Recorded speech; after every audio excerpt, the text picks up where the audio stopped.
Pozrime sa na triedu 4. B. Pozývam ťa do sveta rozprávok, ale pozor, pred sebou máš úlohy. Zavedú ťa do rozprávok, ktorým nie je všetko v poriadku.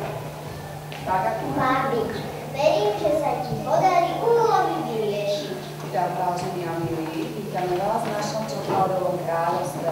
Ja som taký sluha našej kráľovnej, ktorá bude rozhodovať o tom, či splníte úlohy, alebo nesplníte úlohy. Takže budeme cestovať z rozprávky do rozprávky súťažou. Ujo, spisovateľ urobil chyby v názov. Nech sa páči, vedeli by ste opraviť názov? Lebo máme šípová popoluška, nejako sa to domotalo na čisto. Tak, áno, správne, šípová ruženka. Zistíme, či je to pravda. No a ešte dáme šancu tretiakom. Poď, Zlatko. Áno. Máš ťahala, babka, reku. Skúsime, či má pravdu.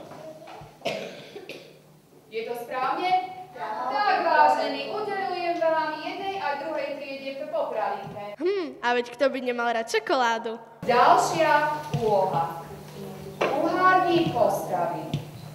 Bude to veľmi ťažké, lebo tie písmenká sa tak poprehadzovali, že vznikli nejaké nezmyselné názvy. Poško, pola. Popúška.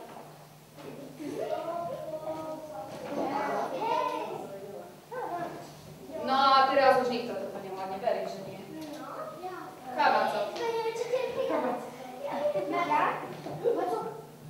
Nie, nepočula som nič, štvrtáci vykrikujú vzadu. Áno. Byť vedel, skúsime, či má pravdu Aťka, pozeraj, či má pravdu. Tak toto bola 4. B, ktorá si zopakovala názvy rozprávok a ich postavy zábavnou formou.